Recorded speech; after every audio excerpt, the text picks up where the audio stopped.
On considère que les lois de la nature sont des descriptions objectives, universelles et invariables. Elles structurent notre compréhension du réel, elles fondent la physique, elles encadrent les modèles cosmologiques. Et pourtant, une question demeure en arrière-plan, rarement formulée de manière explicite. Ces lois sont-elles immanentes à l'univers ou bien transcendent-elles la réalité physique? Autrement dit, ces lois émergent-elles des propriétés internes de l'univers, comme une conséquence de sa structure, ou bien préexistent-elles dans un espace conceptuel indépendant auquel l'univers se conforme? Dans cette vidéo, je vous propose d'examiner ces deux grandes perspectives à travers le prisme de la physique contemporaine, tout en interrogeant leurs fondements ontologiques et épistémologiques.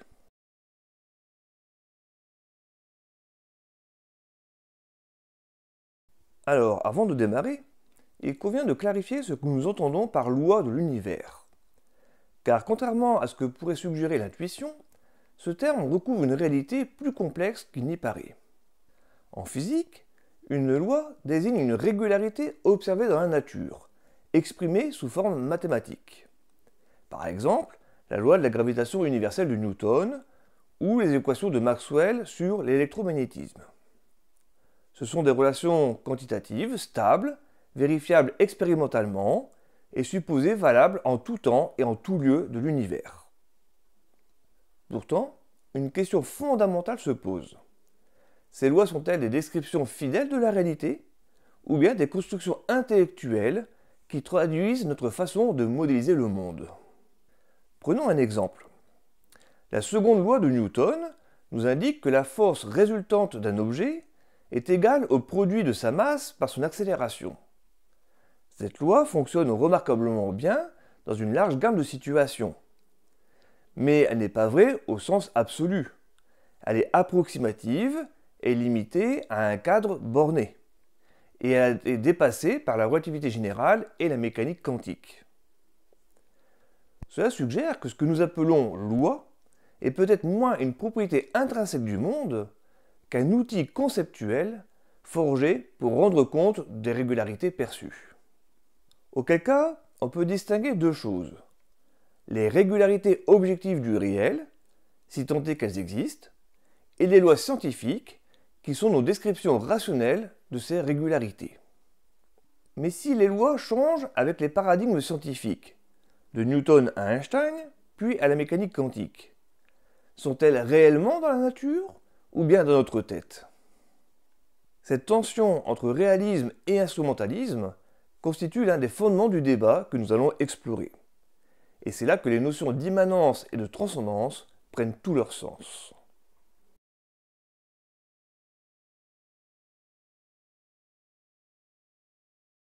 L'immanence implique que les lois de l'univers émergent du réel lui-même. En conséquence, elles seraient inhérentes à la structure de l'univers. C'est une approche naturaliste ancrée dans la tradition matérialiste.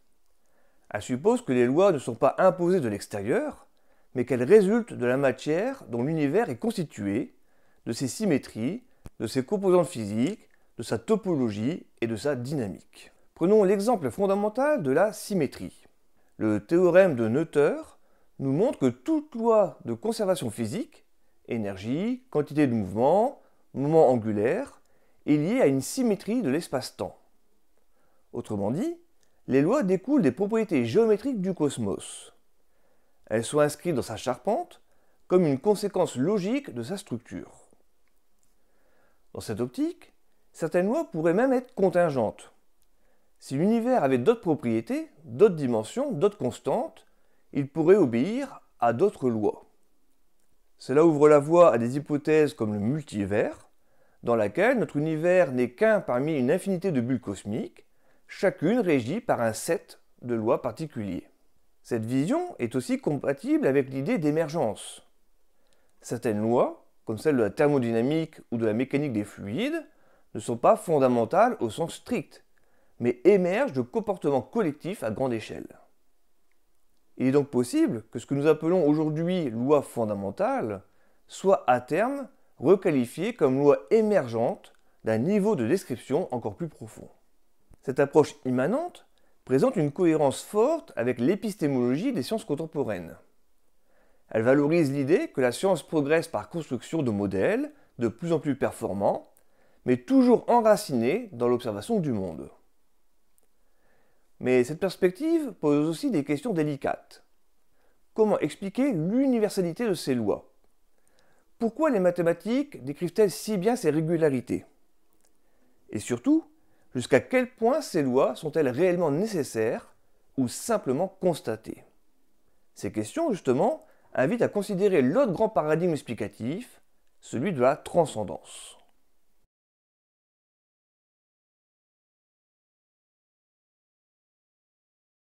Les lois de l'univers ne sont peut-être pas issues du monde matériel lui-même. Dans cette perspective, les lois de la nature seraient indépendantes de l'univers particulier que nous observons. Elles existeraient dans un espace conceptuel, autonome, abstrait, intemporel, et l'univers manifesterait ses lois sans les engendrer. La transcendance se retrouve dans une certaine forme de réalisme platonicien. Les lois seraient des entités mathématiques existantes en soi, que les physiciens ne créent pas, mais qu'ils découvrent comme on explore un territoire préexistant. C'est aussi la position défendue sous une forme plus structurée par Max Tegmark avec son univers mathématique. L'univers ne serait pas simplement décrit par des mathématiques, il serait une structure mathématique. Dès lors, les lois ne sont pas contingentes, mais nécessaires, car elles dérivent de cette structure fondamentale. Plus généralement, cette posture transcendentaliste s'appuie sur une interrogation troublante. Pourquoi les mathématiques, qui sont des constructions de l'esprit humain, permettent-elles de décrire si précisément le fonctionnement de l'univers? Cette fameuse efficacité déraisonnable des mathématiques, pour reprendre l'expression du physicien Eugène Wigner, suggère que les lois fondamentales pourraient appartenir à un ordre de réalité abstrait au-delà de la matière. On retrouve ici une vieille intuition métaphysique, l'idée d'un ordre rationnel sous-jacent au cosmos, qu'on trouve chez les présocratiques, chez Platon, mais aussi chez les physiciens modernes comme Penrose, qui postulent l'existence d'un monde de formes mathématiques interagissant avec le monde physique et le monde mental. Mais cette vision soulève elle aussi des questions. Comment un monde abstrait peut-il contraindre un monde physique? Quelle est la nature de l'interface entre ces deux niveaux de réalité? Et surtout, si ces lois sont transcendantales, pourquoi l'univers semble-t-il si sensible à ses conditions initiales, si fragilement ajustées pour que ces lois s'expriment? Autrement dit, peut-on réellement dissocier les lois de l'univers lui-même? Cette tension nous amène à envisager une troisième voie, celle d'un univers dans lequel les lois ne seraient ni fixes ni absolues, mais peut-être évolutives.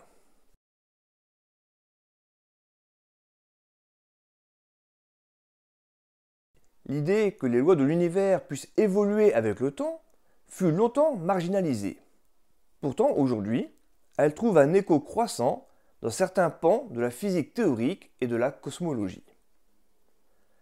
Certains modèles cosmologiques, comme ceux de l'inflation éternelle ou de la cosmologie à constante variable, suggèrent que les paramètres fondamentaux, comme la constante de gravitation, la constante de Planck ou la constante de structure fine, auraient pu avoir d'autres valeurs, voire fluctuer au cours du temps.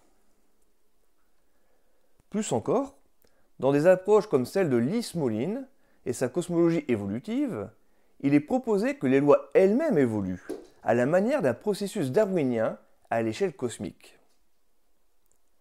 Chaque univers, issu d'un trou noir, hériterait d'un ensemble légèrement différent de lois, sélectionnées en fonction de leur capacité à engendrer une complexité structurelle. Autre piste, la physique quantique elle-même pourrait impliquer une certaine plasticité des lois, si celles-ci ne sont pas fondamentales, mais émergent d'un substrat encore plus profond, encore inconnu.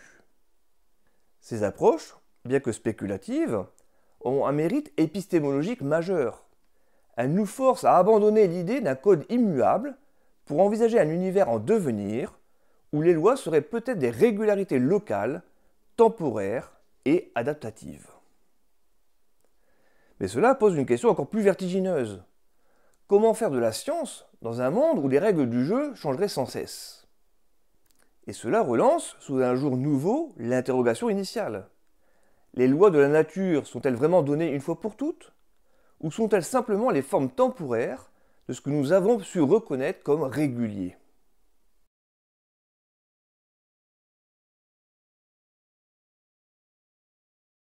Alors, les lois de l'univers sont-elles immanentes, transcendantes ou évolutives? Nous avons vu que chaque posture apporte son propre éclairage. L'approche immanente inscrit les lois dans la structure même de l'univers.